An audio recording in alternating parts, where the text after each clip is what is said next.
તુલસી, આ રમકડું તો જોડાઈ જશે, પણ આ છુંદાઈ ગયેલા માતૃત્વનું હું તુલસી?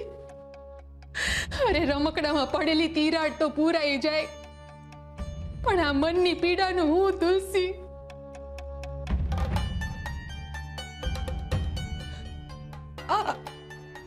આ શું છે?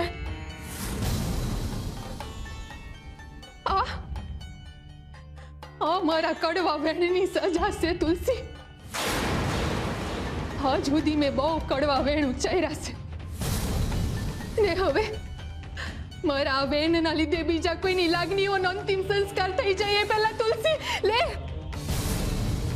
આ કોલસો ઉપાડ અને મારી જીભ પર મૂકી દે. કરી નાખ મારી જીભનો અંતિમ સંસ્કાર. મારી જીભ બળશે ત્યારે જ મારા હૈયાને ટાળક વળશે તુલસી. ઉપાડ કોલસો અને મારી જીભ પર મૂકી દે તુલસી, મૂકી દે તુલસી, મૂકી દે તુલસી.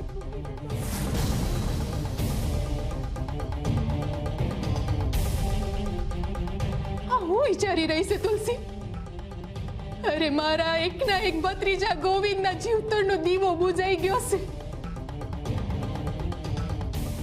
એમાં ખાલી ગોરાભાનો વાંક નથી, મારો પણ એટલો જ વાંક છે તુલસી.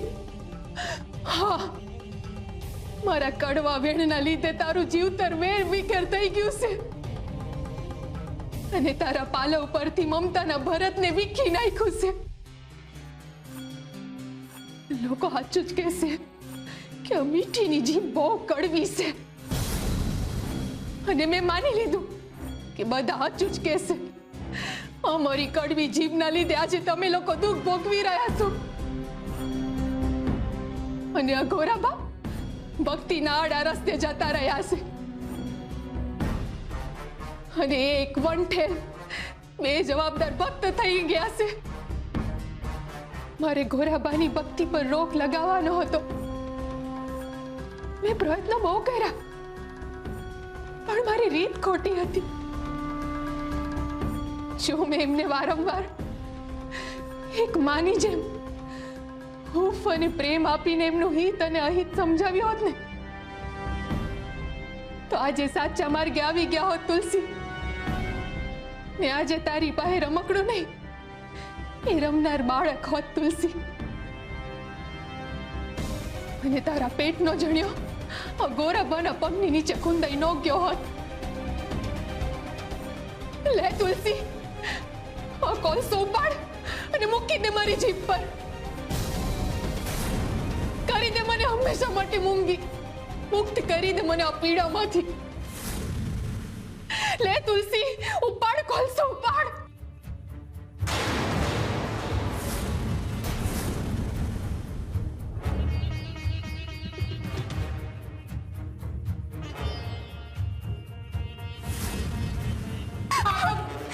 તમે શું કરી રહ્યા છો? બીજું હું કરું તુલસી? હું એક માની જેમ ગોરાબાને કેવી રીતે સમજાવી શકું? એના માટે તો એક માં હોવાનો અનુભવ જોઈએ ને. અને હું માં ક્યાં છું? તું તો બહુ નસીબદાર છે તુલસી. તને તારા બાળક હારે એક વર્ષ રહેવા મળ્યું છે. તને એનું મોઢું જોવા મળ્યું છે, એનું મીઠું સ્મિત, એના નિખાલસ આહોડા જોવા મળ્યા છે તને. તું એની હારે આખા ઘરમાં રમી હકી છે, એને લઈને સપનાઓ જોઈ હકી છે તુલસી.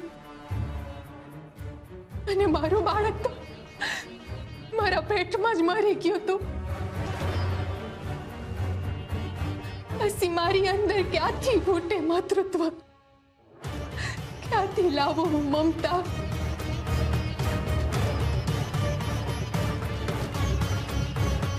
પણ આ ગોરાભાઈ મારી હારે બહુ ખોટું કર્યું છે. એમણે એક વાર ખટકોય ન થાયવો. એમને મને એક વાર નથી કીધું કે ભાભી મારી ભૂલ થઈ ગઈ છે, મને માફ કરી દો. જ્યારે જુઓ ત્યારે હરે કૃષ્ણ હરે કૃષ્ણ મને એમાં બે બાળકોને હરીને દમ પોગાડી દીધા છે એમને. તુલસી, આ 7 મહિના ગોવિંદ તારા પેટમાં રહ્યો છે, એમને શું ફરક પડે? ના એમને પેટનો ભાર વેઠ્યો છે, પ્રસૂતિની પીડા, તો એમને શું ફરક પડવાનો? પીડા અટાણે તને આવી છે, તોય હજુ એ બે જવાબદાર માણસની જેમ ફરે રાખે છે. આ ગોરાનો આવું વર્તન અને ઘર બારીને તીરથની વૃત્તિના લીધે મારું મન કડવું થઈ ગયું છે. તું જ કે તુલસી, મારી જીભ મીઠી કેવી રીતે રહે? ના ના, મેં પ્રયત્ન બહુ કર્યા છે, પણ ગોરાબા એવું કંઈક કરી નાખે છે જેનાથી મને બહુ ગુસ્સો આવી જાય છે. ને હવે એમને તો હદ જ પાર કરી નાખી છે, અને એમણે પેટના જણિયાથી જ પગ રંગી નાખ્યો. હું મારા બાળકના મૃત્યુના આઘાતમાંથી માંડ બહાર આવી હતી, અને આ ગોવિંદના મૃત્યુએ મારો આઘાત ફરીથી તાજો કરી દીધો છે. મારું મરેલું બાળક મને પોકારીને કહે છે કે માં, મને આ દુનિયામાં આવતા પહેલા જ અહીંયાથી મને જવાનો પરવાનો દઈ દીધો.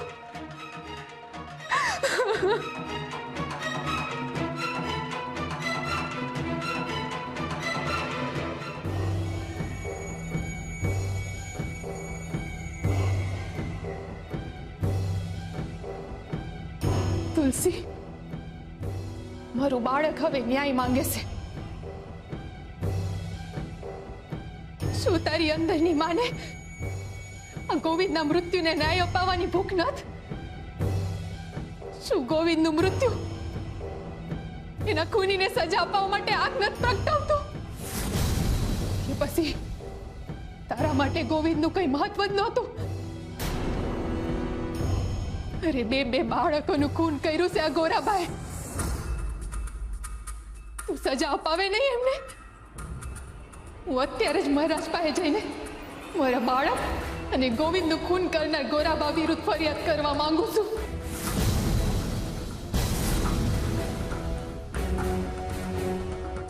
પણ હું એકલી પડું છું તુલસી, કારણ કે તમારા જેઠ આ ગોરા વિરુદ્ધ જાશે નહીં, અને સસરાજી તો ગામે ગામ ભજન કરતા ફરે છે. તુલસી, તારા હૈયાના ટુકડાનું ખૂન થયું છે, ખૂન. તું ગોવિંદને ન્યાય નહીં અપાવે? બોલ તુલસી, બોલ. તુલસી, તે તારા હૃદયનો ટુકડો ખોયો છે. શું તું ઊભી રહીશ મારી હારે? ગોવિંદને ન્યાય અપાવીશ? બોલ તુલસી, બોલ. બોલ તુલસી, મારો સાથ આપીશ?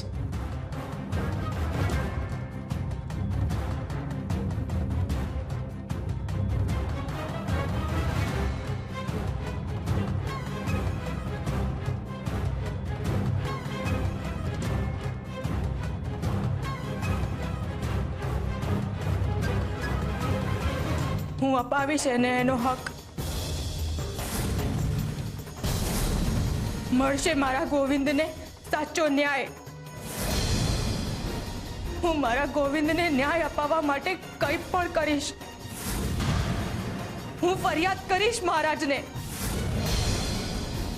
હું ન્યાય અપાવીશ મારા ગોવિંદને અને ભગતને સજા અપાવીશ.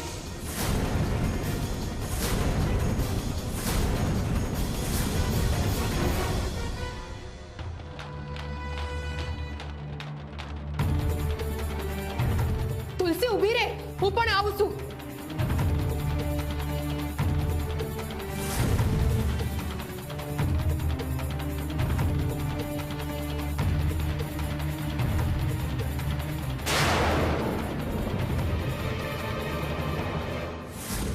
મારા દીકરાનું ધબકતું હૃદય પણ વારમાં છુંદાઈ ગયું. હસતો રમતો મારો દીકરો માટીમાં વળી ગયો. એનો આટલો અમથો હાથ મને માટીમાં દેખાયો. એમના પગ નીચે મારો દીકરો ખૂંદાઈ ગયો અને ભગતને પડી એ નહોતી. એ તો ભજન ગાવામાં ખોવાયેલા હતા. એમના હોઠ પર હરે કૃષ્ણ અને પગમાં કૃષ્ણધામ પહોંચી ગયેલો મારો ગોવિંદ. બે ઘડી તો મને ભરોસો જ ના બેઠો કે આ હું શું જોઈ રહી છું. મારી હગી આંખે મેં મારા ગોવિંદને ખૂંદાતા જોયો છે મહારાજ. તમે જ કહો મહારાજ, એક માની અમે એની ચગદાતી મમતાને કઈ રીતે જોઈ શકે? મારી સામે મારો પેટનો જોડિયો ખૂંદાઈને પડ્યો હોય એ મારાથી કઈ રીતે સહન થયું હશે મહારાજ? ન્યાય આપો અન્નદાતા, અમને ન્યાય આપો. અમે બે અભાગી સ્ત્રીઓ તમારી સામે ન્યાય માટે ખોડો પાથરીએ છીએ. ને આ ગોરાબાના લીધે અમે બે સ્ત્રીઓએ અમારું માતૃત્વ ખોઈ દીધું છે. ને અમે બે નિરાધરમાં અમારા ખોઈ દીધેલા બાળક માટે ન્યાય માંગીએ છીએ. અમને ન્યાય આપો, ન્યાયની ભીખ આપો અન્નદાતા.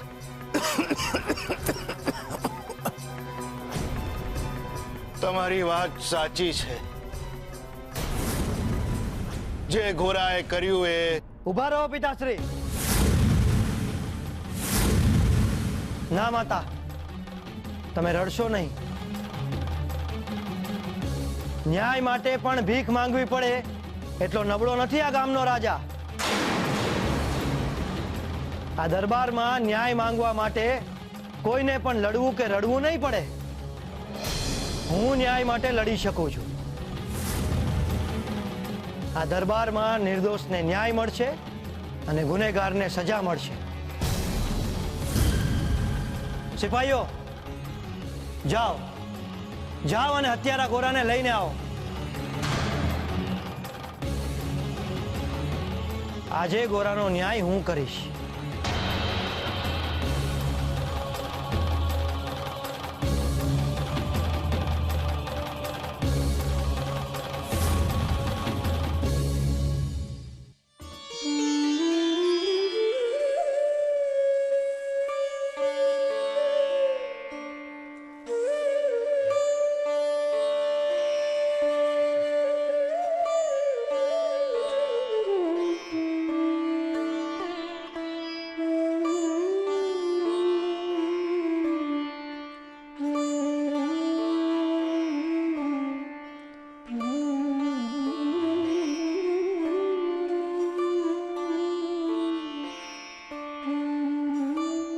ગોરા ભાઈ, મને માફ કરી દે.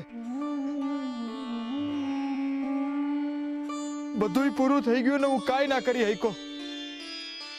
તે કેટલી મહેનતથી બધું ઊભું કર્યું તું ને, એક પળમાં બધું તોડીને જતા રહ્યા અને હું કાંઈ ના કરી હઈકો. ભાઈ, આપણા રોકવાથી ક્યાં કાંઈ રોકાય છે ભા. અંધુય હરિની ઈચ્છા મુજબ થાય છે. પણ ભા, હરિની આવી તો કેવી ઈચ્છા હે? એ તો એ જ જાણે. આપણે ના એની ઈચ્છા જાણી શકીએ ના એની લીલા. પણ જો ભાઈ, બધું પૂરું થઈ ગયું. તે બધું ઊભું કરેલું નામ શેષ થઈ ગયું ભા. આ તો હંધુય થવા કાળ હતું ભા. ને પહેલા ક્યાં આપણી પાસે કઈ હતું? હરિએ દીધું તું ને એને જ પાછું લઈ લીધું. એક વર્ષ પહેલા ગોવિંદનો જન્મ થયો તો એની હારે આપણા નસીબ ખુલ્યા ને અંધી સમૃદ્ધિ આવી. અને જેવો એ ગયો ને એની હારે આપણું નસીબ જતું રહ્યું. એમાં હું નવી વાત છે ભા. તું આમ રડ નહીં. યાદ કર, બાપાએ હું કીધું તું કે મૂંઝવણ આવે ત્યારે બે હાથ જોડીને હું બોલવાનું, હરે કૃષ્ણ હરે કૃષ્ણ. ગોરા કુંભાર,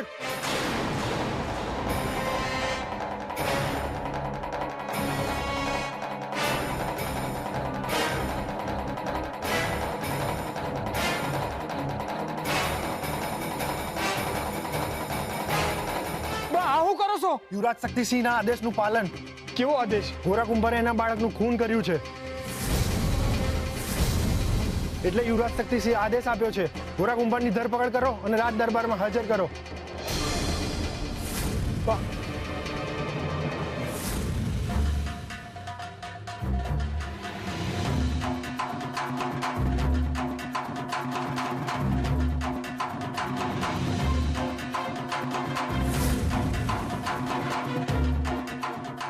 ગોરા ગોરા ગોરા ગોરા ગોરા ગોરા ના, ગોરા ગોરા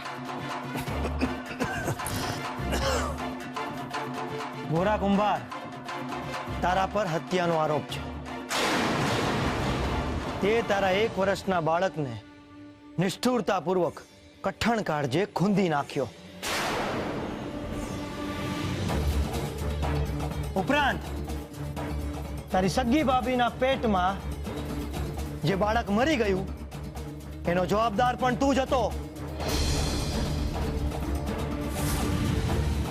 મહારાજ મહારાજ મહારાજ, આ કેવો આરોપ છે? મહારાજ, હું સુરા, ગોરાનો ભાઈ. મહારાજ, મારો ભાઈ ભગવાનનો માણસ છે. એ કોઈની હત્યા શું, એ કોઈને દુખે ના પોગાડી શકે. મારી બાયડીએ એના ઉપર ખોટો આરોપ નાખ્યો છે મહારાજ. એનો ગર્ભપાત થયો એ માત્ર એક અકસ્માત હતો મહારાજ. મારા ભાઈનો કાંઈ વાંક નથી. બસ, કોનો વાંક હતો ને કોનો નહીં એ હું નક્કી કરીશ. અને ફક્ત તારી પત્ની જ નહીં, ગોરાની પત્નીએ પણ એના ઉપર આરોપ મૂક્યો છે.